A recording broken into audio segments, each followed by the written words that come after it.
ይስጥልኝ ተመልካቾቻችን የወቅታዊ አምድ መሰናዷችን ተጀመረ። የዛሬ ወቅታዊ አምድ መሰናዷችን እንግዲህ ከሁለት ተቋማት ጋር ሰፋ ያለ ቆይታ ይኖረናል። አንደኛው ተቋም በኢትዮጵያ ኦርቶዶክስ ተዋሕዶ ቤተክርስቲያን የልማትና ክርስቲያናዊ ተራድኦ ኮሚሽን የሰብአዊ እርዳታዎች፣ ከዛ በተጨማሪ በማህበረ ቅዱሳን ሙያና ማህበራዊ አገልግሎት ሌላኛው በተቋምነት የምንዳስሰው ነው። እንግዲህ የዛሬው መሰናዷችን በተፈጥሮና ሰው ሰራሽ አደጋዎች ላይ ሁለቱ ተቋማት እንደ ተቋም ምን ሰሩ፣ እንደ ቤተክርስቲያንስ ምንስ እየተሰራ ነው የሚለውን በሰፊው ይዳስሱልናል ማለት ነው። አብራችሁን ቆዩ። እንግዶቻችን ስለሆናችሁ እናመሰግናለን። እናመሰግናለን። ያው ቀደም ሲል ለተመልካቾቻችን ለማስተዋወቅ እንደሞከር ነው ያው በሀገራችን ኢትዮጵያ ባለፉት አመታት እንግዲህ የሰው ሰራሽና የተፈጥሮ አደጋዎች በሰፊው ተከናውነዋል። አሁንም በተመሳሳይ እንግዲህ የሰው ሰራሽ አደጋዎች በሰፊው በተለይ በሰሜኑ የሀገራችን ክፍል በአንዳንድ ኦሮሚያ አካባቢዎች ላይ በደቡብ አካባቢዎች ላይ እየተስተዋሉ ይገኛሉና እንዳው እንዳጠቃላይ በተለይ ዳሰሳዎችን ጥናቶችን ካደረጋችሁ የሰው ሰራሽ አደጋና የተፈጥሮ አደጋ ምን ያህል ጉዳት አድርሷል እንደ ሀገር? አመሰግናለሁ። በመጀመሪያ ይሄን እድል በማግኘቴ ላመሰግን እወዳለሁ። በኢትዮጵያ ኦርቶዶክስ ልማትና ክርስቲያናዊ ተራድኦ ኮሚሽን እንግዲህ በተለያዩ ግብረሰናይ ድርጅቶች ጋር በመሆን ገዳሙ ከተለያዩ የቤተ ክርስቲያን ተቋማት ከሌሎች ሃይማኖት ተቋማትን ጭምር ማለት ነው እንደዚሁም ደግሞ የተለያዩ ግብረሰናይ ድርጅቶች መንግስትም ጭምር ያደረጓቸው የተለያዩ ዳሰሳ ጥናቶች አሉ። እንግዲህ ድርቅና ረሃብን ከአገራችን ተጨባጭ ሁኔታ ጋር አያይዘን ስናነሳ በግንባር ቀደምትነት የሚመጣው በንጉሱ ዘመን በ1966-67 ተከስቶ የነበረው ከፍተኛ የረሃብ አደጋ በተለይ ደግሞ በወሎ በትግራይና በጎንደር ከፍተኛ ችግር የረሃብ እንደዚሁም ደግሞ የመፈናቀልና የስደት ሁኔታዎች ያስከተለበት ሁኔታ ነው የነበረው። እንግዲህ በወቅቱ ወደ 3 ሚሊዮን ህዝብ ነበረ በረሃቡ እና በድርቁ የተጠቃው። ከነዚህ ውስጥ ደግሞ ከ40 ሺህ እስከ 200 ሺህ የሚገመት የህብረተሰባችን ክፍል በዚሁ ረሃብ ምክንያት ለህልፈት የተዳረገበት ሁኔታ ነው የነበረው። ቀጥሎ እንግዲህ ስናይ በ1977 በደርግ ጊዜ ልክ በ10ኛ ዓመቱ አካባቢ ማለት ነው ተመሳሳይ ድርቅና ረሃብ በአጋጣሚ አለመታደል ሆኖ ይሄኛውም ድርቅ በነዛ አካባቢዎች ነው የተከሰተው እና በወቅቱ እንግዲህ ኤርትራን ጨምሮ ማለት ነው ያኔ ኤርትራ የኢትዮጵያ አካል ስለነበረች ወደ 8 ሚሊዮን ህዝብ ነበረ በድርቁ የተጠቃውና በዚህ ድርቅ ደግሞ ወደ 1 ሚሊዮን የሚገመት ህዝብ ህይወቱ እንዳጣ ነው በዚህ ድርቅ ምክንያት የተለያዩ ሰነዶች የሚያረጋግጡት። እንግዲህ በ1994ም አለፍ ብዬ የዋና ዋናዎችን እንጂ በየመሃሉ የተለያዩ ድርቆች በየአመቱም በየ2 አመቱም ሳይጎበኙን የቀሩበት ጊዜ የለም። ነገር ግን ከፍተኛ የሆነ ተጽዕኖ በተለይ በህብረተሰባችን ላይ ችግር ያስከተሏቸው ድርቆችን ላይ ነው ፎከስ እያደረኩ ያለሁት እና በ1994 ደግሞ እንደዚህ በተለይ በመላው አገሪቱ ሊባል በሚችል መልኩ ወደ 13 ሚሊዮን ህዝብ ተጠቂ ያደረገ ድርቅ ተከስቶ ነበረ። ሌላው በ2005 እስከ 2009 ለተከታታይ 5 አመታት የቆየ በዚህ በኤልኒኖ የሚባለው ከባህር ወለል ቅዝቃዜ ጋር ተያይዞ በሚነሳው የአየር መዛባት ሁኔታ የተከሰተው ድርቅ ነው። ይሄኛውም ድርቅ ወደ 18 ሚሊዮን ህዝብ እንዳጠቃ ነው የተለያዩ የጥናት ሰነዶች የሚያገናዝቡት። 1990ዎቹ በየ10 አመቱ ነበረ የሚመጣው። በኋላ ግን ፍሪኩዌንሲው እየቀነሰ የሚያመጣው ችግር ደግሞ እየሰፋ ነበር የመጣው። ከዛ በመቀጠል እንግዲህ ወደ በ2013 በተለይ በአማራ፣ በኦሮሚያ፣ በትግራይ እንደዚሁም ደግሞ በተለያዩ የምስራቅ እንደዚሁም ደግሞ የደቡብ ምዕራብና የምዕራብ አካባቢዎች በከፍተኛ ደረጃ በተለይ በቦረና አካባቢ ከፍተኛ የሆነ ድርቅ ተከስቶ ነበረ። በግምራማ አካባቢ በከፍተኛ ደረጃ የተከሰተበት ሁኔታ ነው የነበረው። በተለይ ደግሞ በቦረና በጣም ጎልቶ ይታይ ነበረ። ወደ 800 ሺህ የሚሆን ህዝብ ለዚሁ ድርቅ ለስደትና ለመፈናቀል የዳረገ ድርቅ ነበር የተከሰተው። ከ3 ሚሊዮን 3.3 ከብቶች ያለቁበት ድርቅ ነበረ። በጣም እስካሁን ድረስ አሸራው እንግዲህ የሚታይ ድርቅ ሆኖ ነው ያለፈው። እንግዲህ በአሁኑ ጊዜም 2016 እና 2017 የተደረጉ ጥናቶችም በድርቅና በሰው ሰራሽ ችግር ከ20 ሚሊዮን በላይ ህዝባችን የእርዳታ ጠባቂ ሆኖ ነው ያለው። ምናልባት በእናንተ በኩል ሌላ የዳሰሳ ጥናቶች ተካሂደው ነበርና እነዛም ቢያነሱልን መልካም። አባታችን ጥሩ አድርገው አንስተዋቸዋል ነጥቦችን። በተፈጥሮ በኩል የደረሱ አደጋዎች እንደተዘረዘሩት ነው። በሰው ሰራሽ በኩል ደግሞ ቅድም በተነሳው ትይዩ ዓመት ላይ ስናነሳ ከኃይለ ሥላሴ እና በድርቅ መውደቅ ጀምሮ ያሉ ጦርነቶች በሀገር ደረጃ እጅግ በርካታ ቀውሶችን ፈጥረዋል። ከዚያ በኋላ በደርግና ኢህአዴግ መንግስት መካከል በነበረው ጦርነት እጅግ በጣም ሰፊ ጊዜም ስለነበረ በርካታ አካባቢዎችን ለከፋ ጉዳት የዳረገ ነው። ከዚያ በኋላ የኢትዮ ኤርትራ ጦርነትን በዚሁ ወቅት ተከትሎ የመጣ ነበረ። እሱም እንደዚሁ በርካታ ችግሮችንና ማህበራዊ ቀውሶችን ፈጥሯል።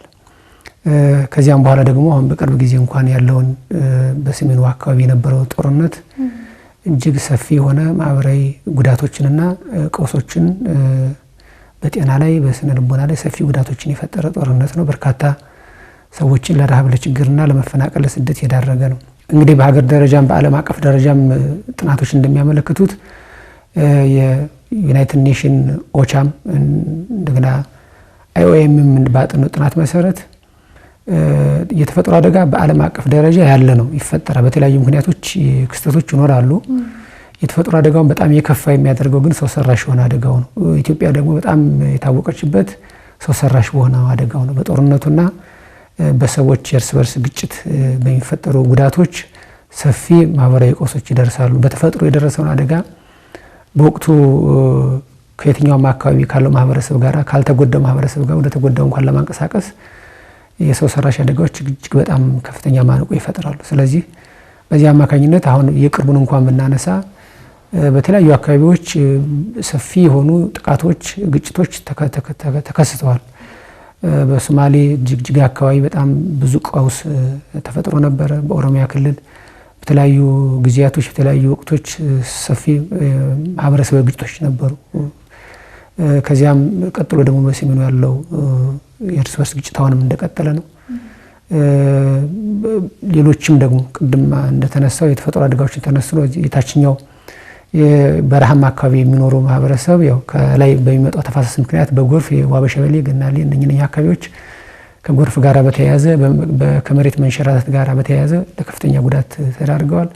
የአንበጣ ወረርሽኝን ደግሞ በቅርብ ጊዜም ተከስቶ የነበረው እንደዚሁ ከየመን በኩል የመጣው እንደዚሁ የተፈጥሮ አደጋን ተከትሎ እነኚህ ሁሉ ተደማምረው ሰፊ የሆነ ማህበራዊ ቀውሶችን አስከትለዋል፣ ማህበራዊ ጉዳቶችንም አስከትለዋል ማለት ነው። እንግዲህ በእነዚህ ሁሉ ላይ የቤተ ክርስቲያን አበርክቶ ምን ይመስላል? በተለይ ሰዎችን ከማገዝ ከመደገፍ አኳያ ቤተ ክርስቲያኒቷ እንግዲህ ለተቸገረ፣ ለተራበ፣ ለተጠማና ለታረዘ የተለመደ ተግባራ ነው።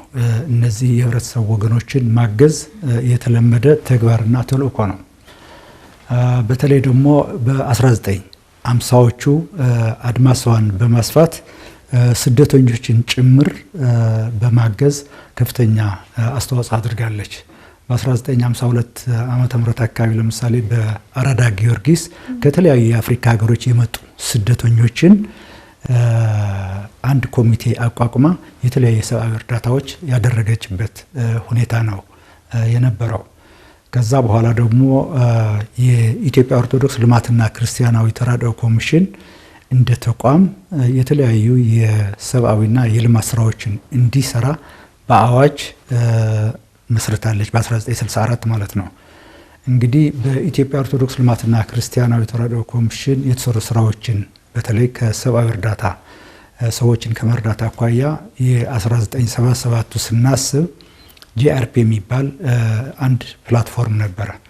የኢትዮጵያ ኦርቶዶክስ፣ የኢትዮጵያ ካቶሊክ ቤተክርስቲያን፣ የኢትዮጵያ መካነ ኢየሱስ እንደዚሁም ደግሞ ሲአርኤስ የሚባል የአሜሪካ ድርጅት ከዚህ በተጨማሪ ደግሞ ኖርዌጂያን ቸርች ኤድ እና ሉትራን ወርልድ ፌዴሬሽን የሚባሉ እንደዚህ ድርጅቶች ያካተተ ጂአርፒ ጆይንት ሪሊፍ ፓርትነርሺፕ በጋራ የተለያየ ሰብአዊ እርዳታዎች ያካሄዱበት ሁኔታ ነው የነበረው።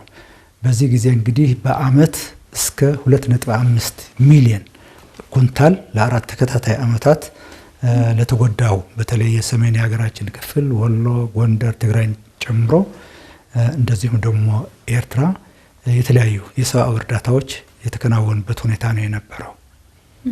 እንግዲህ ያኔ ወደ 1 ሚሊዮን ህዝብ ህይወት ያጣንበት ነው።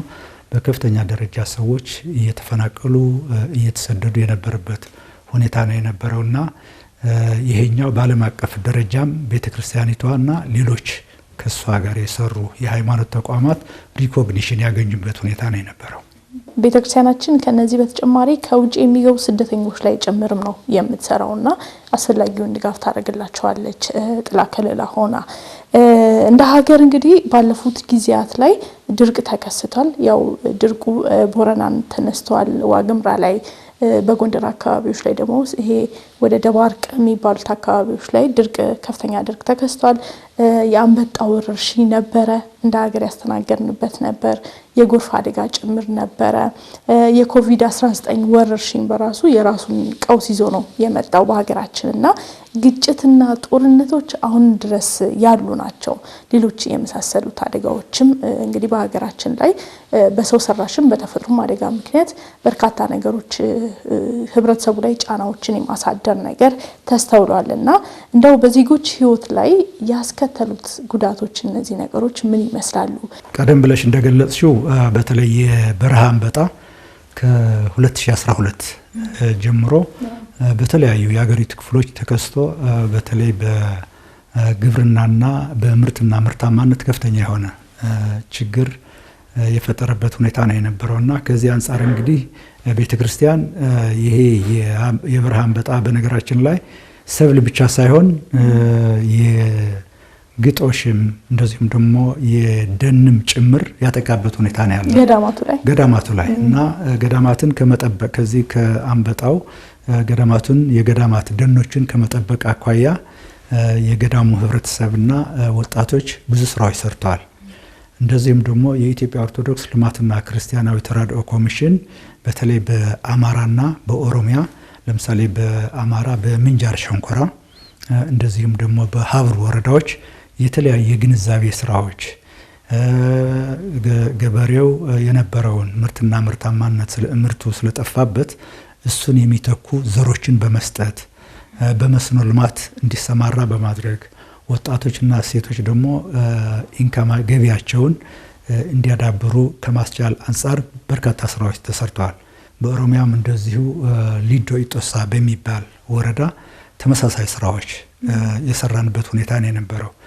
ግንዛቤ ከማስፋት እንደዚሁም ደግሞ የተለያዩ የልማት ስራዎችን የጠፋውን ሰብል ኮምፐንሴት አድርጎ ተመልሶ ደግሞ ወደ ኖርማል ህይወት የሚመለስበት ሁኔታ የፈጠርንበት ሁኔታ የነበረው። ኮቪድን በተመለከተ እንግዲህ ያው እንደሚታወቀው ወደ 500,000 ኬዞች የነበሩበት ሁኔታ ነው በሀገር አቀፍ ደረጃ ከ7,000 በላይ የሰው ህይወት የተቀጠፈበት ሁኔታ ነው የነበረውና ከዚህ አንጻር ኮቪድን ከመከላከል አኳያ በርካታ ስራዎች ተሰርተዋል።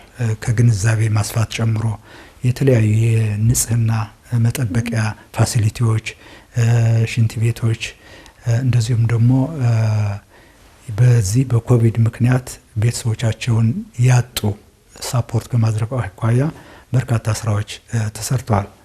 ድርቅ በተመለከተ ቅድም ያልነው ነው። ኮንፍሊክቱም እንደዚሁ እንግዲህ የኮንፍሊክቱ ወይ ደግሞ የግጭቱ ተጽዕኖ ሁሉም ጋር ደርሷል። ቅድም ኃይሌ እንዳለው በትግራይ የነበረው ጦርነት አሁንም ያለውን ሁኔታ ስናይ ኖ ወር ኖ ፒስ አይነት ሁኔታ ነው ያለው። በአማራ የዛሬ 2 እና 3 ዓመት የተጀመረው ጦርነት አላባራም። ህዝቦች እያለቁ እየተሰደዱ ያለበት ሁኔታ ነው ያለው። በኦሮሚያ እስካሁን ወደ 1.5 ሚሊዮን የተፈናቀለ ህዝብ አለ። በተለያዩ በደቡብ በተለያዩ አካባቢዎች ለምሳሌ በሶማሊያም እንደዚሁ በቤኒሻንጉል ጉሙዝ እና በጋምቤላም ግጭቶች አሉ። እንግዲህ ምናልባት እንደ መፍትሄ የሚሆነው የፖለቲካ ቁርጠኝነትና መንግስትና ሌሎች ወገኖች ወደ ጠረጴዛ ዙሪያ አምጥቶ ያለውን ችግር ሰላማዊ በሆነ መንገድ መፍታት ነው እንደ መፍትሄ። እንደ ማህበረ ቅዱሳን ያው የተለያዩ ጥናቶች አሉ። በጦርነት መካከል እየዘለቀ ነው እንግዲህ አስፈላጊውን ድጋፍ ለዜጎች በትግራይም በአማራ ክልልም እየሰጠ የሚገኘውና እንደ ተቋም የሚለው እንደ ተጽዕኖን ስናነሳ ያው ቅድም አባታችን በደንብ አድርገው በስፋት አንስተውታል። በጥሩ ሁኔታ ታሪካዊ ዳራውን ጠብቀው ማለት ነውና በጣም ኢትዮጵያ ውስጥ ያው የዚህ የሰው ሰራሽ አደጋዎችና የተፈጥሮ አደጋዎች ጉዳታቸው ሰፊ ነው። ቅድም እንዳነሳ ነው ሰው ሰራሹ በጣም ይከፋል። እንግዲህ የሰዎች እርስ በርስ ግጭት ሲፈጠር የስነ ልቦና ጉዳት የመጀመሪያው ነገር የሚፈጠረው እሱ ነው። ሰዎች በተለይም እድሜያቸው የገፉ ህፃናት፣ አረጋውያን፣ ሴቶች፣ ነፍሰ ጡሮች በጦርነት ውስጥ በግጭት ውስጥና በሰላም ማጣት ውስጥ ሲያልፉ የሚደርስባቸው የስነ ልቦና ቀውስ እጅግ በጣም ከፍተኛ ነው። በቅርቡ እንኳን የጤና ሚኒስቴር ባወጣው ሪፖርት መሰረት በአሁኑ ወቅት የኢትዮጵያ ውስጥ ያለው የስነ አእምሮና የስነ ልቦና የታማሚዎች ቁጥር በከፍተኛ ሁኔታ እየጨመረ እንደሆነና በፐርሰንት ደረጃም ከ15% እስከ 25% እንደሚደርስ ሪፖርት አድርጓል። ያ ማለት ሰው በስነ ልቦና ጫና ውስጥ አለ ማለት ምን አይነት ህይወት ሊኖር ይችላል የሚለውን ነገር ማሰብ እጅግ በጣም አስፈላጊ ነው ማለት ነው። ስለዚህ በዚህ ጉዳት የሚመጣ ቤተሰብ ይበተናል፣ ልጆች ያላሳዳጊ ይቀራሉ፣ ትዳር ይፈርሳል፣ ስደተኛ ይበዛል፣ ተፈናቃይ ይበዛል፣ ኢኮኖሚውን በዚያው ልክ አብሮ ይወድቃል ማለት ነው። ኢኮኖሚያዊ ጫናን ብንመለከት ምርት ይቀንሳል። ምክንያቱም ሰላም ከሌለ ገበሬው አያመርትም፣ አያርስም። ምርት ቀነሰ ማለት ደግሞ ረሃብ እና ችግር እንዲሰፋ ያደርጋል፣ የዋጋ ንረት እንዲፈጠር ያደርጋል። በኢትዮጵያ ደረጃ የዋጋ ግሽበቱ ከጊዜ ወደ ጊዜ እየጨመረ የመጣው የነኚህ የማህበረሰባዊ ቀውሶቹ ውጤቶች ያመጡት ነገር ነው ማለት ነው። በጤና ብንመለከት የወረርሽኝ ቅድም የተነሳው ኮቪድን ብናነሳ ከዚያም በፊት የነበረው HIV የሆነ ወቅት ላይ በጣም ብዙ ሰዎችን ንክኪና የእርስ በርስ ተግባቦት በከፍተኛ ሁኔታ የጎዳበት ነበረ። ብዙ ሰዎችን የሚያጣንበት ነው። እነኚህ ሁሉ በነበሩበት ጊዜ ቤተክርስቲያን ሰፊ ስራዎችን ስትሰራ ነው። ግን ተጽዕኖ ግን ሰፊ ነበረ። እጅግ በጣም ሰፊ ተጽዕኖ ነበረ። ያ ምን አመጣ? በጤና ተቋማት ላይ ከፍተኛ ተጽዕኖ ፈጠረ። ሰዎች ለመታከም ታክሞ ለመዳን የሚያደርጉት ጥረት በዚያው ልክ ውስብስብ እየሆነ መጣ። ከዚያም በላይ ደግሞ ይሄ ታክሞ የማይድኗቸው በሽታዎች በዚህ ከጭንቀቱና ከሌሎች ተጓዳኝ ነገሮች ጋር ተያይዞ እየተስፋፋ መምጣቱ ችግሩ የከፋ ያደርጋል። ምክንያቱም ጦርነት ባለበት ሰላም በሌለበት ሁኔታ ወረርሽኝ በከፍተኛ ሁኔታ ይስፋፋል። የተቅማጥ እና ሌሎች የወባ ሌሎችም ሰላም ቢሆን ኖሮ የሚመለከታቸው አካላት የጤና ተቋማት ሄደው አገልግሎት ሰጥተው ያንን እንዲፈታ ማድረግ የማይችሉበት ሁኔታ ስለሚፈጠር እናቶች በወሊድ ምክንያት ይሞታሉ፣ ህፃናት ሕክምና በማጣት ይሞታሉ። ሌሎችም በጣም ሰፊ ተጓዳኝ የሆኑ ማህበረሰባዊ ቀውሶችን ይዞ የሚመጣ ነው ማለት ነው። ስለዚህ እነኚህ ሁሉ የዚህ ማህበረሰባዊ ቀውሱ የሚፈጠረው ያመጣው ተጽዕኖ ነው ማለት ነው።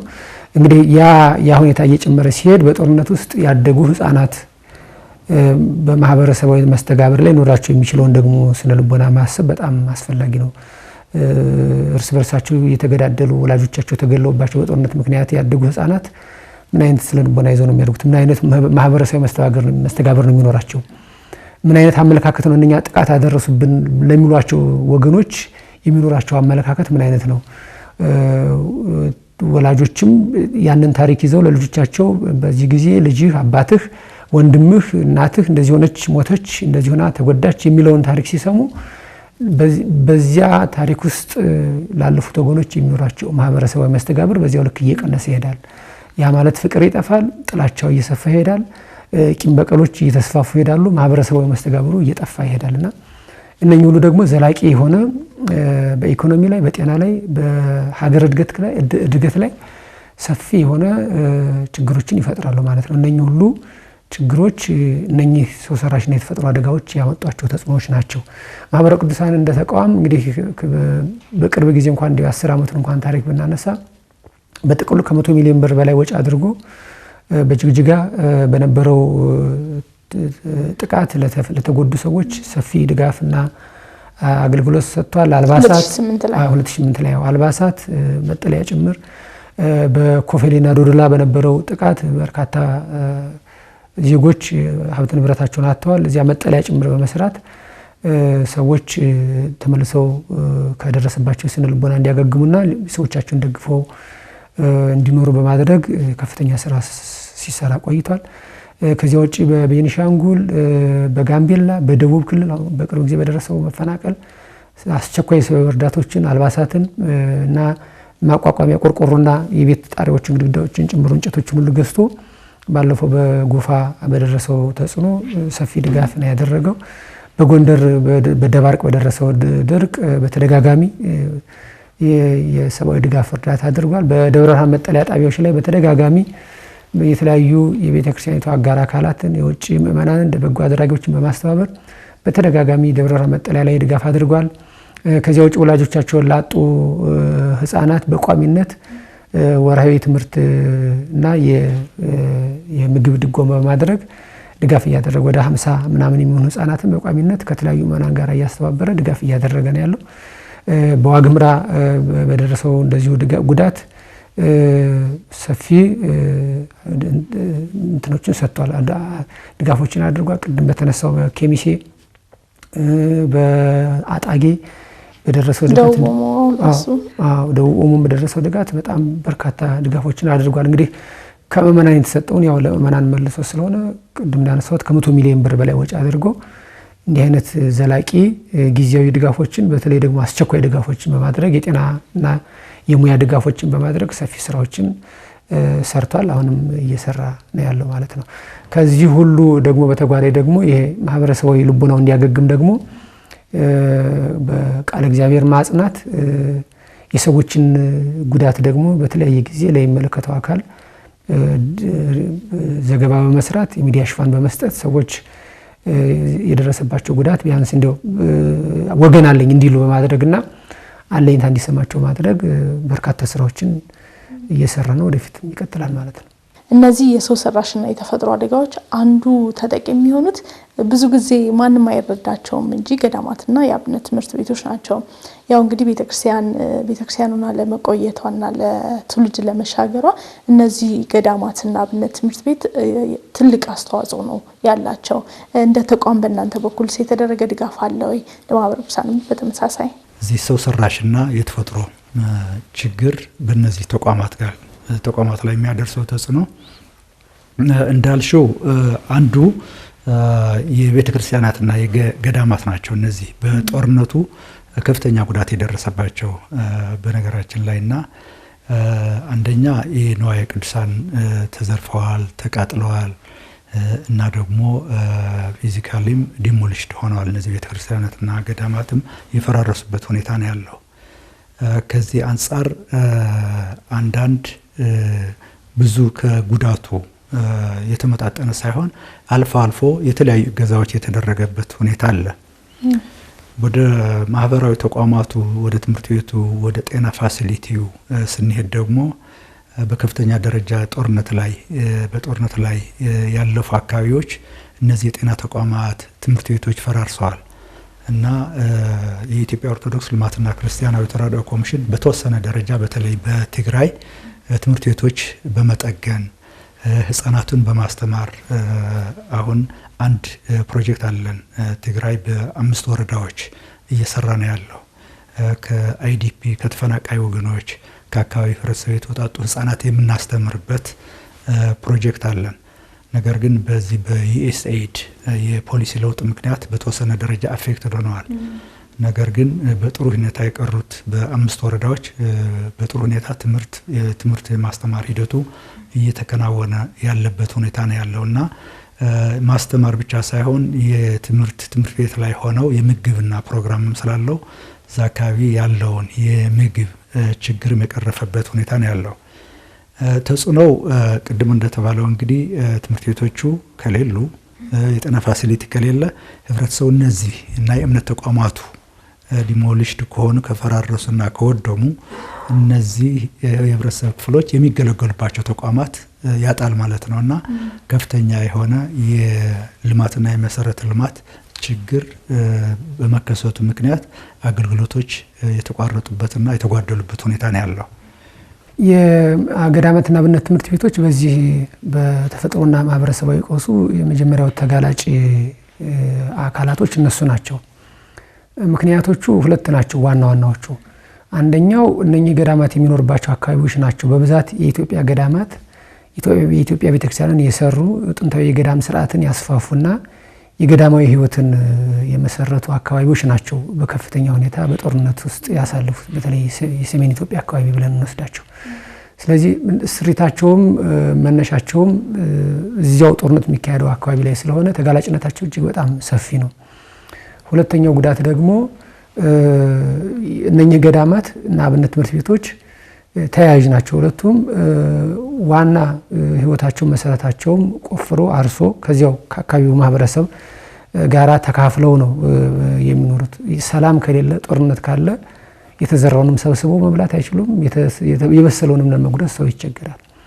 በእነኚህ ሁለት ምክንያቶች እዚህ አካባቢ ላይ በጣም ከፍተኛ የሆነ ችግሮች አሉ። በተለይ አብነት ትምህርት ቤቶች እንደሚታወቀው በትውፊትም እንደምናየው ብዙ የአብነት ትምህርት ቤቶች የዕለት ጉርሳቸውን የሚበሉት በእንተ ስማ ለማርያም ብለው ነው። ከምእመናን ገንዘብ ሰብስበው ነው የሚበላ የሚጠጣ የሚጎረስ የዕለት ጉርሳቸውን ሰብስበው ነው። ጦርነት ካለ ሰላም ከሌለ ወጥቶ መግባት አይቻልም። ስለዚህ የአብነት ትምህርት ቤቶች ሙሉ ለሙሉ ለምነው መብላት አልቻሉም።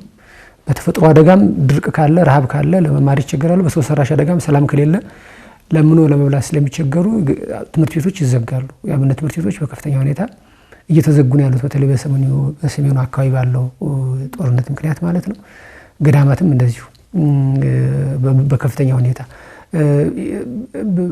ከመዘጋትም በላይ ደግሞ የጥቃቱም ሰለባ ሆነዋል። አንዳንድ አካባቢዎች ላይ ጦርነቱ ቀጥታ የሚደረግባቸው ቦታዎች ላይ በመሆናቸው ምክንያት ያው ሁለት ተፋላሚ ኃይሎች ወይም ተዋጊ ወገኖች ራሳቸውን አሸናፊ ለማድረግ በሚያደርጉት ሂደት በዚያ አካባቢ የሚኖሩ ማህበራዊ ተቋማት ይረሳሉና በተደጋጋሚም በተለያዩ ሶሻል ሚዲያዎች እንደተዘገቡ በጦርነቱ ምክንያት ተጎጂ የሆኑ ገዳማት አሉ፣ በተጎጂ የሆኑ አብነት ትምህርት ቤቶች አሉ፣ የሞቱም አሉ። በጦርነቱ ምክንያት የሞቱ አብነት ተማሪዎች የሞቱ መምህራን አሉ። ያም እንኳን እንደው በትንሹ የሰማ ነው እንጂ ገና ያላወቅንና ገና በትክክል በመረጃ ተሰንዶና በጥናት ተደግፎ ሲወጣ ደግሞ ጉዳቱ እጅግ የከፋ ነው የሚሆነው። ከዚህ ሁሉ በላይ ደግሞ በዚህ አካባቢ የሚኖር ማህበረሰብ ያው ቅዱስ ሰላም ከሌለ ትምህርት ቤት የለም። ትምህርት ከሌለ ደግሞ በአብነት ትምህርትም እንዳይማሩ በአስኳላው ትምህርትም እንዳይማሩ ከፍተኛ የሆኑ ተጽዕኖችና ችግሮችን አብሮ አያይዞ ይመጣል ማለት ነው። ገዳማት ሰፊ ተጋላጭ ናቸው። ሶስተኛውና ዋናው ደግሞ ከዚህ ከከተማ ብዙ ጊዜ ገዳማት በከተማ የሚኖሩ በጎ አድራጊ ምእመናንን ድጋፍ በመፈለግና የነሱን ድጋፍ በማግኘት የሚኖሩ ገዳማት ደግሞ ወደዚህ መጥተው ያንን ስራ ለመስራት እንዳይችሉ የትራንስፖርት አገልግሎቱ እና የጦርነቱ ሁኔታ ያንን ችግር እጅግ የከፋ አድርጎታልና እነኚህ በዚህ ሁሉ ምክንያት ዘላቂ ጉዳቶች አሉ። ገዳማት ደግሞ አንድ ጊዜ ተጎዱ ማለት ቤተክርስቲያን ያ የህይወት ጣዕሟ ስርዓቷ ትውፊቷ ሁሉ አብሮ ይጎዳል። አብሮ በዚያው ልክ ነው የሚወርደውና ሰፊ የሆነ ዘላቂ የሆነ ጉዳቶች አብረው ተያይዘው መጥተዋል። ማህበራዊ መስተጋብር ላይ ጥናቶች አድርጋችሁ ነበረ ቦታው ላይ በመገኘትና ያንን ነገር ቢያነሱልን። ማህበራዊ መስተጋብር ማለት የሰዎች የእርስ በርስ ግንኙነት፣ የእርስ በርስ መተሳሰብ፣ የእርስ በርስ መረዳዳት የምንለው ነው። በገዳማት አካባቢ ላይ ያለው እና በአብነት ትምህርት ቤቶች ላይ ያለው ችግር አንደኛው በዚህ በሰላም ማጣቱ ምክንያት ሰዎች በአካልም በርቀትም ከሰዎች ጋር መገናኘት አልቻሉም። የኢንተርኔት መቆራረጥ ነበረ። የኔትወርክ አገልግሎት አይሰጥም። ስለዚህ እዚህ አካባቢ ላይ ያለው ጉዳት በምን ያክል ደረጃ እንዳለ ለማወቅ በጣም አስቸጋሪ ነገር ነው የነበረው። እዚያው ላይ ባለው ነባራዊ ሁኔታ ደግሞ ቅድም እንዳነሳ ነው ሰዎች እርስ በርስ ያለው ግንኙነታቸው የሚጸናው በሰላም ወጥተው ሰርተው መኖር ሲችሉ ነው። አካባቢው ጦርነት ነው ወይም ደግሞ ግጭቶች ያሉበት ቦታዎች ናቸው ያሉት።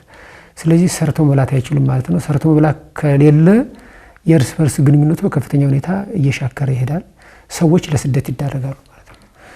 ከገጠር ወደ ከተማ የሚሰደደው ቁጥር በከፍተኛ ሁኔታ እየጨመረ ነው ያለው። ከኢትዮጵያ ወደ ውጭ ሀገር የሚሰደደው ቁጥር በከፍተኛ ሁኔታ እየጨመረ ነው። በመንግስትም ሪፖርትና በሌሎችም ተቋማት ሪፖርት እንደወጣው በየአመቱ ከ700 ሺህ ባለፈው አመት ከ700 ሺህ በላይ ኢትዮጵያኖች በስደት ተዳርገዋል። ከዚያም በላይ ደግሞ ቀጥሎ ደግሞ በዚህኛው አመት ወደ 800 ሺህ ወደ ውጭ ሰዎች ለመውጣት እየተሰደዱ ነው። በስደት ህይወት ውስጥ ደግሞ የሚገጥመው መከራ የስነ ልቦና ችግር ያው የሚታወቀው ነው ማለት ነው። አላስፈላጊም ውርጃ እየተከናወነ ነው። ይሄ ማህበራዊ ቀውስ የፈጠረው ነው። ምክንያቱም በኢትዮጵያ ደረጃ ምእመናን በኢኮኖሚ አቅም ስለሌላቸው ወልደን የምናሳድግበት የምናኖርበት ቤት የለንም በማለት ላለመውለድ ውርጃ በከፍተኛ ሁኔታ እያከናወኑ ነው። በኢትዮጵያ ደረጃ በየአመቱ ከ600 ሺህ በላይ ውርጃዎች ይከናወናሉ። ይሄ ያመጣው ተጽዕኖ ነው ማለት ነው። ሌላኛው ደግሞ የሰላም ማጣት ምክንያት ስራ አጥነትን በከፍተኛ ሁኔታ ፈጥሯል። የስራ አጥነቱ ችግር ደግሞ ወጣቶች በሱስና ባልባሌ ቦታ ጊዜያቸው እንዲያሳልፉ ምክንያት ሆኗል። መልሶ ማቋቋም ጠንካራ ስራ መስራት ላይ ያው እንደ ሀገር ክፍተት ይታያልና በዚህ ጉዳይ ላይ ምን ተመለከታችሁ? ምን ታዘባችሁ? እንደ ተቋምስ የተሰሩ እንደው የተሞከሩ ነገሮች አሉ ወይ? ምናልባት እንግዲህ ማህበረ ቅዱሳን ቀደም ሲል ቆርቆሮዎችን እየገዛም እንጨቶችን እየገዛ ቤቶችን እየሰራ ጭምር ስራዎችን ሰርተዋል ብለውኛልና ዲያቆን ኃይሌ ሌሎች ተጨማሪ ስራዎች ካሉ መልሶ ማቋቋም ላይ ምን የተሰራ ስራ አለ? ምናልባት ወደ መልሶ ማቋቋሙ ከመግባታችን በፊት በዚህ በቤተ ክርስቲያን የልማትና ክርስቲያናዊ ተራድኦ ኮሚሽን በቤተ ክርስቲያናትና ገዳማት እየሰራ ያለውን ስራ ትንሽ የተወሰኑ ነገሮችን ለመጨመር ፈልጌ ነው። ምንድነው እንደምታውቁት የኢትዮጵያ ኦርቶዶክስ ልማትና ክርስቲያናዊ ተራድኦ ኮሚሽን በአብዛኛው ገንዘቡ የሚያመጣው ከውጭ ነው። ከውጭ ሲያመጣ እንግዲህ ለቤተ ክርስቲያን ለገዳም ብለህ ብዙም ሳፖርት አታገኝም እና ምንድነው የምናስበው የህብረተሰቡ አካል ስለሆኑ የሰብአዊ እርዳታም ይሁን የሰላሙም ይሁን የልማቱ በዛው ውስጥ ተጠቃሚዎች ናቸው እና ያ እንደተጠበቀ ሆኖ ግን ካላቸው ችግር አንጻር ቅድም ኃይሌ እንዳለው ለምሳሌ አሁን በአብዛኛው ህይወታቸው ከምእመኑ የሚመጣውን የተወሰነ ሪሶርስ ነው ሀብት ነው የሚጠቀሙትና ብዙዎች ኦፖርቹኒቲ ያላቸው ነገር ግን ጥቅም ላይ ያላዋል ነው። ስለዚህ ከዚህ አንጻር እንግዲህ በሰብአዊ እርዳታ በተመለከተ በተለያዩ ቤተክርስቲያናትና ገዳማት የተወሰነ የሰብአዊ እርዳታዎች ያደረግንበት ሁኔታ አለ። ነገር ግን በቂ አይደለም። ግን ከዚህ ከክላይሜት ጋር አያይዘን ከቤተክርስቲያን ደን ጋር አያይዘን ግን በርካታ ስራዎች እየሰራን ያለንበት ሁኔታ ነው ያለው። እንደሚታወቀው ቤተክርስቲያኒቷ ወደ 35000 ገዳማትና ቤተክርስቲያናት አሏት። እነዚህ በተፈጥሮ ደን የበለጸጉ ናቸው።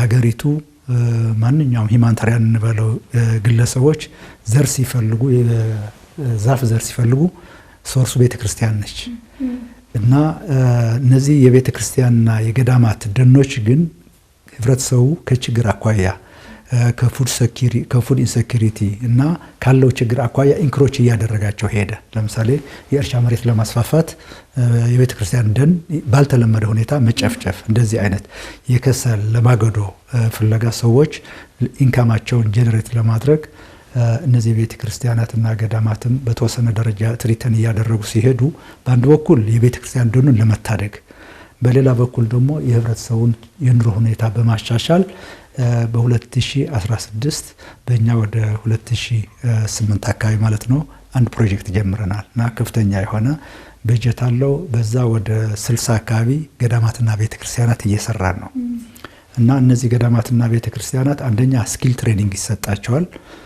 በተለያዩ የሙያቸውን እንዲያዳብሩ ክህሎታቸውን እንዲያዳብሩ እና ራሳቸውን ለኢምፕሎይመንት ዝግጁ እንዲያደርጉ፣ ሁለተኛ ደግሞ ከደኑ ጋር ተስማሚ የሆኑ የስራ ዘርፎች ለምሳሌ የንብ ማነብ ስራ፣ የተለያዩ የቬጂቴብሎች የቤት ማነው የጓሮ አትክልቶችን የማልማት ስራ፣ በዶሮ እርቢ፣ በከብት በወተት ሀብት ልማት እንደዚህ አይነት ስራዎች እየሰራን ያለንበት ሁኔታ ነው ያለው።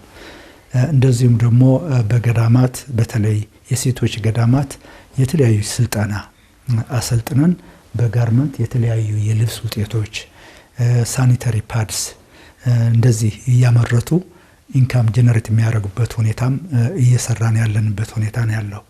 ወደ መልሶ ማቋቋም ላይ እንምጣ። መልካም። እንደው ገዳማቱ ላይ ጥሩ የተነሱ ነጥቦች አሉ። በተለይ ከዚህ ከብዝሃ ሕይወት ጥበቃ ጋር ተያይዞ አንዱ የተፈጥሮ አደጋን የምንከላከልበት የተፈጥሮ ሀብታም መጠበቁ ስለሆነ ከሱ አንጻር የገዳማት ተሞክሮ ብዙም ለዓለም አልታወቀም። አሁን የቅርብ ጊዜ ታዋቂ አጥኞች አጥንተው ጥሩ የሆኑ ልምዶችን በማምጣታቸው ምክንያት አሁን ጥሩ የሆኑ ምልከታዎች አሉ። ስለዚህ የገዳማት አስተዋጽኦ በሀገር ደረጃ ብቻ ሳይሆን በዓለም አቀፍ ደረጃም በዚህ በብዝሃ ሕይወት ጥበቃ ላይ እጅግ ከፍተኛ የሆነ አስተዋጽኦ አላቸው። ማህበረ ቅዱሳንም ከዚሁ ጋር ተያይዞ ገዳማት ፕሮጀክቶችን በመቅረጽ የፕሮጀክት ክፍል አቋቁሞ ራሳቸውን በልማት እንዲያበለጽጉ በየአካባቢያቸው ያለውን ሪሶርሳቸውን ወደ ልማትና ወደ ተሻለ ገቢ እንዲለውጡ ማድረግ በርካታ ፕሮጀክቶችን ሰርቶ በመደገፍና በማገዝ ነው። ከዚያም በላይ ደግሞ በገንዘብ ጭምር እነኛ ፕሮጀክቶች እንዲተገበሩ ማድረግ ከምዕመናን ገንዘብ ያሰባሰበ ሰፊ ስራዎችን ሲሰራ ነው።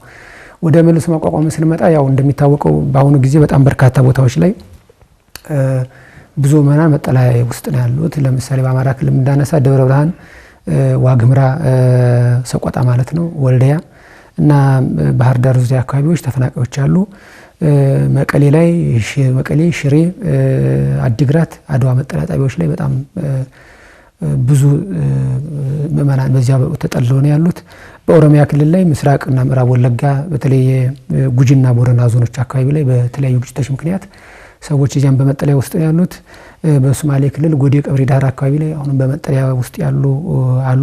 በተለይ ሶማሌ ድንበር አካባቢዎች ላይ ሰፊ የሆነ ችግር አለ። ከዚህ ከአዋሽ ተፋሰስ ጋር ተያይዞ ደግሞ በአዋሽ ወንዝ መፈናቀል ምክንያት አሁን በመጠለያ ውስጥ ያሉ አሉ።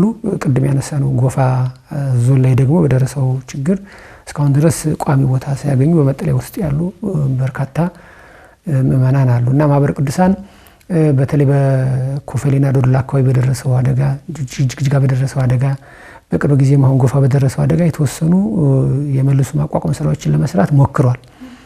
ግን እንደሚታሰበው ግን አይደለም። ምክንያቱም መልሶ ለማቋቋም ሲታሰብ ለአንድ ግለሰብ የሚወጣው ወጪ እጅግ በጣም ብዙ ስለሚሆን ቤትን ለመስራት እና በኢኮኖሚ ለማቋቋም ሰፊ ስራዎች ገንዘቦች ስለሚፈልግ በተጓዳይ ደግሞ ለዕለት ጉርስ የሚበላ የሚጠጣ በማጣት ደግሞ ህይወቱን የሚያጣ በጣም ስላለ ከምዕመናን በኩል የሚመጣው ድጋፍ ደግሞ በጣም የተወሰነ ስለሆነ መልሶ የማቋቋሙን ስራ ለማስኬድ ያለው ነባራዊ ሁኔታ ወይም ተጽዕኖ ገድቦታል ማለት ነው። ምክንያቱም ቅድም እንዳነሳ ነው ለቤት የምናወጣው ወጪ እዚህ ጋር ለዕለት ጉርስ የግድ የሚያስፈልግ ስለሆነ በዚህ ምክንያት በሚፈልገው ደረጃ አልሆነም፣ ይሄድ አይደለም።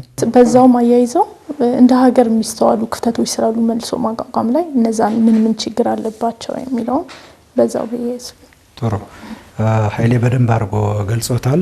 ምንድነው በርካታ ህዝብ እንግዲህ ተፈናቅሎ ያለበት ሁኔታ ነው በሀገሪቱ ያለው። ለምሳሌ በትግራይ የተለያዩ መረጃዎች እስከ 2 ሚሊዮን ህዝብ ተፈናቅሎ ነው ያለው። በአማራ እስከ 800 ሺህ አካባቢ፣ ቅድም እንደገለጹት ደግሞ በኦሮሚያ ወደ 1.5 ሚሊዮን እና መረጃዎች እንደሚገልጹት በቤኒሻንጉል፣ በሶማሊያ እንደዚሁም ደግሞ በአፋር በተለያዩ አካባቢዎች የተፈናቀሉ ወገኖች እንዳሉ ይታወቃል። ይሄ እንግዲህ ሪሃብሊቴት የማድረግ መልሶ የማቋቋም ስራ ከፍተኛ የሆነ ሪሶርስ ይጠይቃል። ከምንም በላይ ግን አሁን አንደኛ የተረጋጋ ሁኔታ አይደለም ያለ ነው።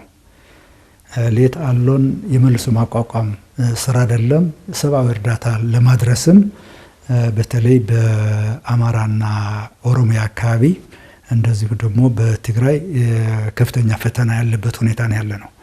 ስለዚህ አሁን ምንድነው እየሰራን ያለ ነው የሰብአዊ እርዳታዎች ከመልሶ ማቋቋም ስራ ጋር ሊንክ ማድረግ። ለምሳሌ አሁን የሰብአዊ እርዳታ የ6 ወር ወይ ደግሞ የ1 ዓመት ፕሮጀክት ሲኖርህ ከዚህ ከሰብአዊ እርዳታ ያይዘህ የተለያዩ የመሰረተ ልማቶች፣ የውሃ ተቋማት፣ የትምህርት ቤት ቀለል ያሉ ግንባታዎች እንደዚህም ደግሞ ለሴቶች የሴፍ ሃውስ ስራዎችን መስራት በእነዚህ ኤሪያዎች ላይ ነው ፎከስ እያደረግን ያለ ነው። ከዚህ በተጨማሪ ግን ምናልባት ከዚህ ከግጭቱ በፊት በሰሜን ሸዋ በቀወት ወረዳ ብዙ ስራዎች ሰርተን ነበረ። ቤቶች በተለይ በጦርነቱ ምክንያት ቤታቸው የፈረሱ ወገኖችን ቤት የጠገንበት ሁኔታ ነበርና እነዚህ የህብረተሰብ ክፍሎች ወደ መደበኛ ህይወታቸው እንትን ያሉበት ሁኔታ ፈጥረን ነበር። ነገር ግን አሁን ያው እንደምናውቀው በዛ አካባቢም ግጭቱ ስላለ አሁን የመልሶ ማቋቋም ስራ ብዙ እንትን አልተደረገም። ወደ መፍትሄዎቹና ያሉ ቻሌንጆች መልሶ ማቋቋም ላይ ያሉ ቻሌንጆች ስናነሳ አንደኛ የፖለቲካ ቁርጠኝነት እና ውሳኔ የሚያስፈልጋቸው የመልሶ ማቋቋም ስራዎች አሉ። በተለያዩ አካባቢዎች ለምሳሌ አሁን ትግራይ ላይ ያለውን ሁኔታ የለየለት በመንግስት በኩልና በህወሓት በኩል የተወሰኑ እና ደግሞ በአማራ ክልል ያሉ ሁኔታዎችን በጣም ስሙዝ በሆነ መልኩ ዊን ዊን በሆነ መልኩ ፈተህ ወደ ተግባር የመግባት ቁርጠኝነት እየታየ አይደለም። ሌላው እንደ ቻሌንጅ ማየውኔ ትልቅ ሪሶርስ ይፈልጋል። መልሶ ማቋቋም ስንል ሰው የተሰደደውን ወይ ደግሞ ተፈናቅሎ የነበረውን ሰው ወደዛ ስትወስደው አንደኛ መጠለያ ያስፈልገዋል፣ ቤት ያስፈልገዋል። ሁለተኛ ልጆች የሚማሩበት ትምህርት ቤት ያስፈልጋል። የመጠጥ ውሃ አቅርቦት አስፈላጊ ነው። የጤና ተቋማት አቤል ማድረግ አለብህ። እነዚህ ነገሮች ያካተተ ፓኬጅ ስለሚያስፈልገው ቀላል ሪሶርስ አይደለም የሚጠይቀው፣ በተለያዩ አካባቢዎችም ስናስብ ማለት ነው። ሁለተኛው እና ትልቁ ቻሌንጅ ደግሞ አሁን የጸጥታ ጉዳይ ነው።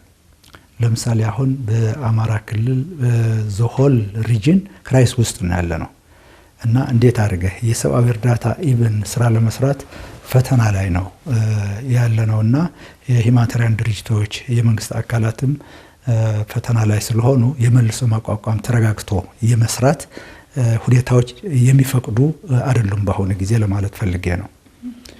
ሌላው የኮኦርዲኔሽን ሁኔታዎችም ፈተናዎች ናቸው። ለምሳሌ አሁን የተወሰኑ የተፈናቃይ ሰዎች ወደ ምድብ ወደ ኦሪጂናል ቦታቸው ስትወስዳቸው እነዚህ ነገሮች ቅድም የጠቀስኳቸው የመሰረተ ልማት ተቀናጅቶ የመስራት ለምሳሌ ትምህርት ቤቶች ከጤና ፋሲሊቲ ጋር ከእርሻ መሬት ጋር ከመኖሪያ አመችነት ጋር ተያይዞ የተለያዩ ሴክተሮች ተቀናጅቶ መስራት ያለባቸው ነገር ይታየኛል። ከመንግስት በኩል ያው እንደሚታወቀው ተፈናቃዮች በመጠለያ ውስጥ የሚሆኑት ወደ ቦታቸው ላለመመለስ አስቻይ ሁኔታ ስለሌለ ወይም ደግሞ ሰላም ስለሌለ ነው። ስለዚህ መንግስት የመጀመሪያውና ቀዳሚው ስራ የሚሆነው ሰላምን ማጽናት ነው። በቅርቡ እንኳን ብንመለከት አሁን ደብረ ብርሃን መጠለያ ላይ ከተለያየ አካባቢ መጥተው ነው ያሉት። ግን ከዚህ አካባቢ ያሉት ወደ ቦታቸው ለመመለስ እዚህ አካባቢ ላይ ያሉት ራሱ እንኳን በስጋት ነው ያሉት እንኳን እነኝህን ለመመለስ ማለት ነውና ጥቃቶች አሉ። በተለይ አሁን በቅርቡ ጊዜ በአርሲ አካባቢ ላይ የተፈጸመው የሃይማኖት ተኮር ጥቃት ለሰዎች ከፍተኛ የሆነ ስጋት ይፈጥራል። ስለዚህ መንግስት ምንድነው የሚጠበቅበት? ሰላምን ማረጋገጥ፣ ሰላምን ማጽናት፣ ሰላምን ማስፈን ነው። በሰላም ላይ በደንብ ሰፊ ስራ መስራት ነው። ቅድም አባታችን እንዳነሱትም የሚመለከታቸው አካላትን ሁሉ አስተባብሮ አጋር አድርጎ በዚህ በሰላም ዙሪያ ላይ በሰላም ግንባታ ላይ በሰዎች የእርስ በርስ ተግባቦትና ግንኙነት ላይ ስራዎች መስራት አለባቸው። ለዚህ ደግሞ ቤተክርስቲያን በጣም ምቹ ናት። የእምነት ተቋማት ለዚህ ጉዳይ ምቹ ናቸው። ሁሉም የእምነት ተቋማት ሰላምን የሚያስቀድሙ ስለሆነ ስለዚህ መንግስት በሱ በኩል የሚቻለውን እንደ መንግስት ማድረግ የሚገባውን ነገር ሰላምን በማስጠበቅና ሀገር ወይም ደግሞ ጦርነትና ግጭት ያለባቸው አካባቢዎች እንዲረጋጉ ማድረግ የራሱን ሁሉ አማራጮች መጠቀም መቻል አለበት። ከዚያ ውጭ ደግሞ የሰዎች እርስ በርስ መነጋገርና ተግባቦት እንዲኖር ደግሞ ፍጹም ቅንነትና ፍጹም እውነትን መሰረት አድርጎ መነጋገር የሚችሉበትን አውድ መፍጠር ያ ነገር ሲመጣ ዘላቂ የሆነ ሰላም ይመጣ። ካልሆነ ግን ዞሮ ዞሮ አሁን ባለው ነባራዊ ሁኔታ መልሰው ቢቋቋሙ እንኳን ተመልሰው እንደገና መፈናቀላቸው አይቀርም። ስለዚህ ቀድሞ እንደው ስራ መሰራት ያለበትና ትኩረት ሊሰጠው የሚገባው የሰላሙ ጉዳይ ነው። አሁን የተፈጠረውን የሰው ሰራሽና የተፈጥሮ አደጋ ምክንያት በማድረግ ደግሞ ከውጪ ጭምር የተለያዩ ቤተ እምነቶች እየመጡ ምእመናን ከቤተክርስቲያን የመነጠል ስራዎች ይታያሉና እንደዚህ አይነት ችግሮች ምእመናን ከቤተክርስቲያን ለማስወጣት ምን ያህል አጋላጭ ናቸው? ቤተክርስቲያን ምን ያህል በዚህ ላይ ትኩረት መስጠት አለባት? እንግዲህ ነባራዊ ሁኔታ ነው ይህንን የሚያመጣው። ችግሩ እንደሚታወቀው ሰፊ ነው። ሰው ከተራበ ከተጠማ ለጊዜው የሚያስፈልገው ነገር የሚበላው የሚጠጣው ማግኘት ነው። ለልጆቹ የሚያጎርሰው ካጣ ልጆቹ ምግብ እያሉ እየተራቡ በዚያ ችግር ውስጥ ደግሞ እምነቱን ጠብቆ ለመቆየት በጣም ሊቸገር ይችላል። ቅድም ያነሳ ነው እንግዲህ ሰው ሰራሽና ተፈጥሯዊ አደጋዎች ያመጡት ችግር ይህንን ተጋላጭነት አምጥተዋል። በዚሁ መጠን ደግሞ የተለያዩ የውጭ ሀገር እርዳታ ሰጪዎች የራሳቸውን አስተሳሰብና የራሳቸውን የእምነት የባህል ሌሎችን ፍልስፍናዎችን አያይዘው በእርዳታ ሰበብ ድጋፍ ያደርጋሉ። በተደጋጋሚ በቅርቡ በጎንደር እንኳን በተመለከትነው በተለያዩ በደቡብ አካባቢዎች ላይ በመጡ ሪፖርቶች እርዳታ በመስጠት ሰበብ ሃይማኖት የማስቀየር ስራ በከፍተኛ ሁኔታ እየተሰራ ነው ያለው። ያለ እርዳታ ጭምርም በኃይልም በማስገደድም የማስቀየር ሁኔታዎች እየተስተዋሉ ነው በኢትዮጵያ ደረጃ። ስለዚህ እነኚህ ጉዳዮች ለቤተክርስቲያን እጅግ በጣም ትኩረት ሰጥታ ልትሰራባቸው የሚገቡና አሳሳቢ ጉዳዮች ናቸው። አሳሳቢነታቸው ምንድነው? የማህበረሰባዊ ቀውሱ እየጨመረ ሲሄድ፣ የምእመናን ተጋላጭነት እየሰፋ ሲሄድ፣ ተጋላጭነቱን ደግሞ ለመፍታት ደግሞ ጊዜያዊ መብልና ጊዜያዊ መጠጥ ይዘው የሚሄዱ ደግሞ በጎ አድራጊዎች ደግሞ በዚያው ልክ ያንን ሲሰሩ ቀጥታ የልጆቿን የማጣት እና ህልውናንም የመጉዳት ነገር ስላለ ቤተክርስቲያን ህልውና በምእመናን ላይ። ስለዚህ ምእመናን ህልውና በቀጥታ ስለሚፈታተም ቤተክርስቲያን በዚህ ላይ ግልጽ ይሆን። በመንግስት ደረጃም በእምነት ላይ ትኩረት አድርገው የሚሰሩ ኤንጂኦዎች አሉ የታወቀ የተፈቀደላቸው። ከእምነት ውጭ ደግሞ በልማት ስራ ላይ የተሰማሩ አሉ። ስለዚህ አሁን ችግር የሆነው ምንድነው? አንድ ላይ አዳቅለው አያይዘው ተሰውረው ወይም ደግሞ በድፍረትም ማን ያመጣል ማን ይነካናል የፖሊሲው ክትትል የህግ አፈጻጸሙን በዚያው ልክ ያው ጠያቂም የለ ተጠያቂውም በማን አለብኝነት ያንን ስለሚሰራ እንደፈለጋቸው እንዲሰሩ ፈቅዶላቸዋል ማለት ነው። ስለዚህ መንግስት በውጭ ተቋማት ላይ ነባር የሆነውን ትውፊትና ስርዓት ከማስጠበቅ አንፃር ሰፊ ክትትልና ቁጥጥር ማድረግ መቻል አለበት ማለት ነው። የተራቡ አይብሉ አይጠጡ እያልን አይደለም። የተራቡ ሰዎች ድጋፉን አገልግሎቱን ይስጧቸው።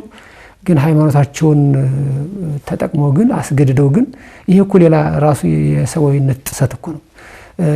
በድጋፍ ሰበብ ሄደው ጊዜያዊ ምግብና መጠጥ ሰጥተው እኮ ለዘላለም ህሊናቸውን የሚጸጽታቸው ነገር እኮ ነው እየሰሩባቸው የመጡት። ምክንያቱም ሳይፈልጉ ሳይወዱ ስለተራቡ ብቻ ነው ሃይማኖታቸውን የሚቀይሩት። እንደሚታወቀው እንግዲህ የሰው ሰራሽ አደጋዎች በተፈጥሮ ለሚከሰቱ አደጋዎች አፋጣኝ ምላሽ ለመስጠት እንቅፋት እየሆኑ ነው የሚገኙት በእኛ ሀገር ላይና በተለይ ለአደጋ ስጋት ተጋላጭ ያልሆነ ማህበረሰብና ሀገርን እንዴት ነው መገንባት የምንችለው?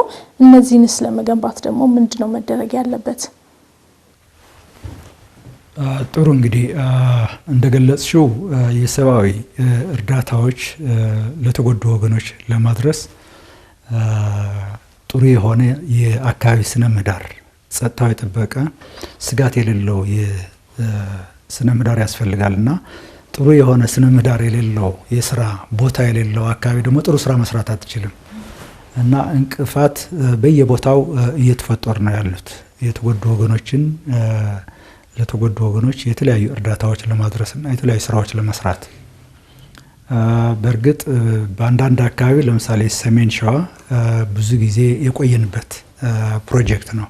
ቅድም ስጠቅሻቸው የነበሩ የአይዲፒ ካምፖች ለ4 እና ለ5 ዓመታት ስንሰራባቸው የተለያዩ የሰብአዊ ስራዎች ብቻችን ከሌሎች ከሉትራን ወርልድ ፌዴሬሽን እና ከሌሎች ድርጅቶች ከኤንሲኤ ከኖርዌጂያን ቸርች ኤድ ጋር በመሆን በርካታ ስራዎች እየሰራን ያለንበት ሁኔታ እንደዚህም ደግሞ የልማት ስራዎች እየሰራን ያለንበት ሁኔታ ነው የነበረውና በክልሎቹ በመንግስት አካላትም ኢትዮጵያ ኦርቶዶክስ ልማትና ክርስቲያናዊ ተራድኦ ኮሚሽን በምትሰራው ስራ ላይ ሌላውን ሳትወግን ለልማትና ለልማት ለሰብአዊ እርዳታና ለሰብአዊ እርዳታ ብቻ እንደመጣች ስለሚያውቁ እየሰራን የሰብአዊ እርዳታና የልማት ስራዎች እየሰራን ያለንበት ሁኔታ ነው ያለው።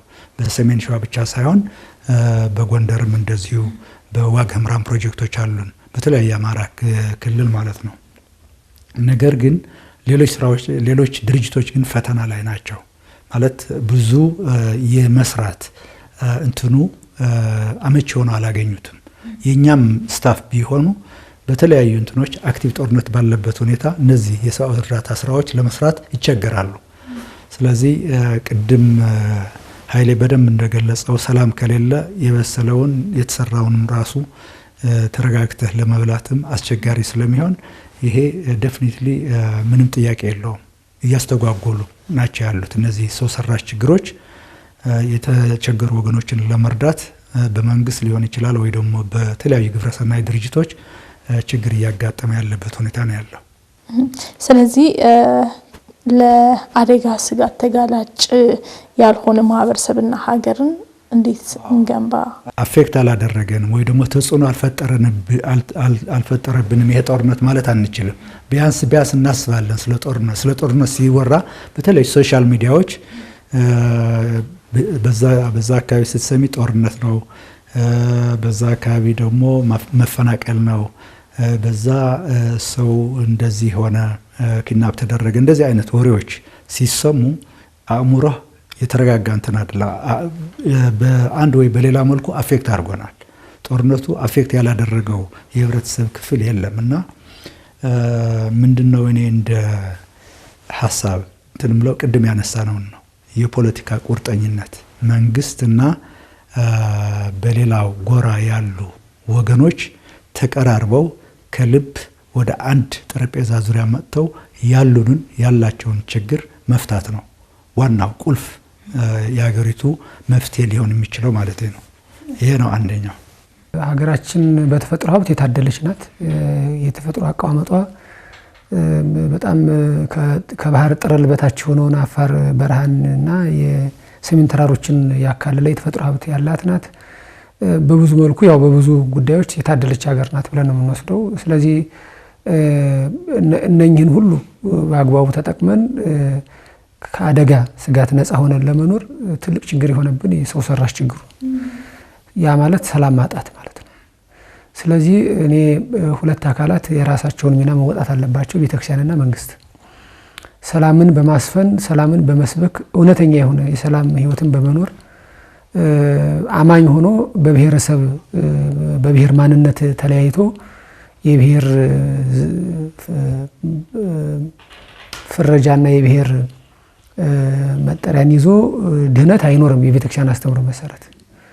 ስለዚህ ከዚያ አንፃር ቤተክርስቲያን ፍጹም የሆነ ማህበረሰባዊ ውህደት እንዲመጣ ስራ መስራት መቻል አለባት። እንደተባለው ቀውሱ በገጠር አካባቢ በብዛት የሚስተዋል ይሁን እንጂ በከተማም ደረጃ ጭምር ያለ ስለሆነ የኑሮ ውድነቱና የዋጋ ንረቱ በከተማ አካባቢ ነው በከፍተኛ ሁኔታ እየተስተዋለ ያለው። ቅድም እንደተባለው ከገጠር ወደ ከተማ ከፍተኛ የሆነ ስደት አለ። ያ ማለት አምራች ኃይሉ ያለ ስራ ጊዜውንና ጉልበቱን እያባከነ ነው ማለት ነው። በተቃራኒው ደግሞ የምርት አካባቢዎች ባዷቸውን እንዲቀሩ ምክንያት ይሆናል ማለት ነው። ስለዚህ እነዚህ ሁሉ ችግሮች እንዲፈቱ ቤተክርስቲያን በወንጌሏም በሰባኪያን በመዋቅሯ መንግስት የማይደርስበትን ቤተክርስቲያን መድረስ ትችላለች፣ እስከ አጥቢያ ድረስ መዋቅር ስላላት ማለት ነው። ስለዚህ እስከ አጥቢያ ድረስ ባላት መዋቅር ሰላምን ማጽናት ማህበረሰባዊ አንድነትና ውህደትን እንድትሰራና ሰው እርስ በርሱ ተረዳድቶ ተደጋግፎ ተጋግዞ እንዲኖር በወንጌል በተጻፈው መሰረት እንዲኖር በማድረግ ስራዎችን መስራት አለባት። ለዚያ የሚያስችል የአገልግሎትና የመዋቅር የአደረጃጀት እቅዶችና ስልቶችን ማውጣት አለባት ማለት ነው።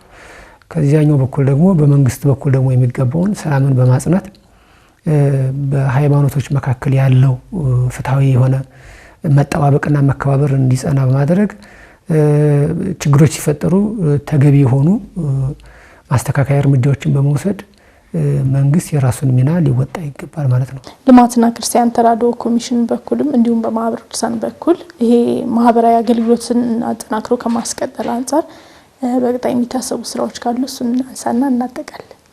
የኢትዮጵያ ኦርቶዶክስ ልማትና ክርስቲያናዊ ተራድኦ ኮሚሽን በአብዛኛው ሀብት የሚያሰባስበው ከውጭ ነው። እኛ እንግዲህ ወደ 120 ሚሊዮን ህዝብ አለን አይደል? ግን ገንዘብ እያሰባሰብን ያለነው ደግሞ 3፣ 4፣ 5 እስከ 10 ሚሊዮን የህዝብ ቁጥር ያላቸው ሀገሮች ነው እና በአብዛኛው ከሀገር ውስጥ የምናሰባስበው ሀብት በጣም ውስን ነው። ስለዚህ በቀጣይ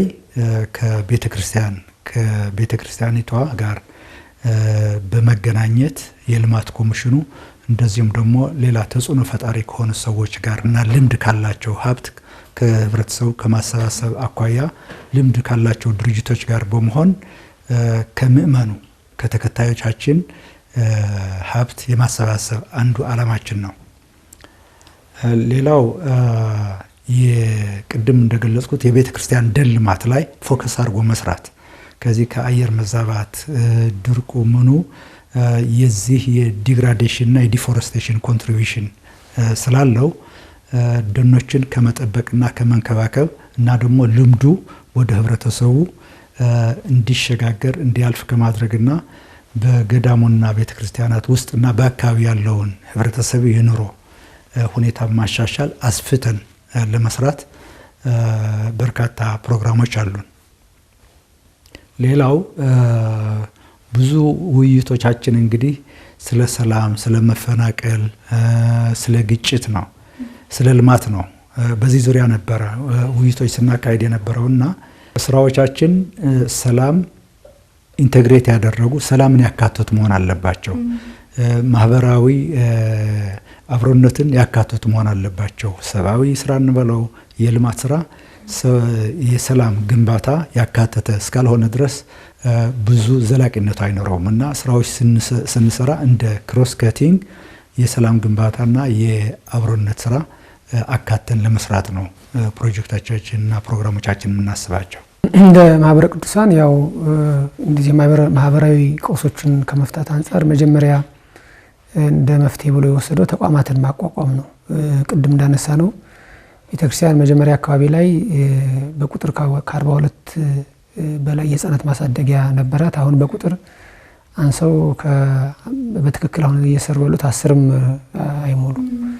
እነኚህ የህፃናት ማሳደጊያ ተመልሰው ወደ ስራ መምጣት መቻል አለባቸው። ስለዚህ እንደዚህ አይነት ሁኔታዎች እንዲሆኑ ከህፃናትና ቤተሰብ ድርጅት ጋራ በመነጋገር ስራዎችን ለመስራት ጥናት ሂደቶችን አጠናቆ ያው መነሻ ነገሮችን አዘጋጅቶ በሂደት ላይ ነው ያለው። ከዚያ ውጪ ዘላቂ የሆኑ ድጋፎች የሰብአዊ እርዳታዎች እንዲከናወኑ ደግሞ እነሱ አግባብ ባለው አካሄድና ስርዓት መሰረት እንዲቃኝ ለዚህ የሚያስፈልግ ተቋም በማቋቋም ደረጃ አሁንም ሰፊ ስራ እየተሰራ ነው ያለው። ከዚያ ውጪ ደግሞ ይሄ ስነ ልቦናውና ማህበረሰባዊ ቀውሱን ከመፍታት አንፃር ደግሞ በማህበረ ቅዱሳን በራሱ መዋቅር ቤተክርስቲያን ደግሞ በየአጥቢያ ቤተክርስቲያኒቷ ቋሚ የሆነ የስነ ልቦና አገልግሎት፣ የምክር አገልግሎት፣ የስነ ምግባር ማነጽ ለታዳጊዎች ለህፃናት ከሱስና ከተለያዩ ጉዳዮች ተጋላጭ የሆኑትን በቋሚነት እዚያ እንዲያገግሙ ለማድረግ በኢኮኖሚ ስራ አጥ የሆኑትን ደግሞ ከተለያዩ ከሚመለከታቸው አካላት ጋራ የተደራጀ ስራ ፈጠራ ላይ እንዲሰማሩና ሰዎች በስራ ፈጠራ እርስ በርሳቸው ራሳቸው እንዲያግዙ ሌሎችም እንዲያግዙ ለማድረግ ሰፊ ስራዎችን እየሰራ ነው ያለው። የጋብቻ ፍቺን ለመቀነስ ሰፊ ስልጠናዎችን በተለይ ካህናትን ማንቀሳቀስና ስልጠና የመስጠት በካህናት በኩል እንዲህ አይነት ችግሮች እንዲፈቱ የማድረግ ስራ ቅድም እንዳነሳ ነው በኢትዮጵያ ደረጃ ማህበረሰባዊ ቀውስ ስለሆነ በጣም የሚሰፋው እሱን ደግሞ በቤተክርስቲያን መዋቅር በመስራት መፍትሄ ይመጣል ተብሎ ስለሚታሰብ ማለት ነው። ስለዚህ እነኚህን ጉዳዮች በማድረግ ስራዎችን እየሰራ ነው። ከዚያ ውጭ ሙያተኞች በሙያቸው ቤተክርስቲያን የሚያግዙበትን ማዕቀፍ በማዘጋጀት ራሱ የሆነ አደረጃጀት ፈጥሮ በሙያቸው ቤተክርስቲያን እንዲያግዙ ማድረግ አንዱ ሌላኛው መፍትሄ አድርጎ ማህበረሰባዊ ቀውስን ለመፍታት ያው በሙያ የሚያስፈልግ አስተዋጽኦ ስለሚኖር ማለት ነው። ከዚያ ውጭ በዘላቂ የሆኑ ደግሞ የሱስ ማገገሚያ ማዕከላትን ማቋቋም አንዱ ድጋፍ ነው።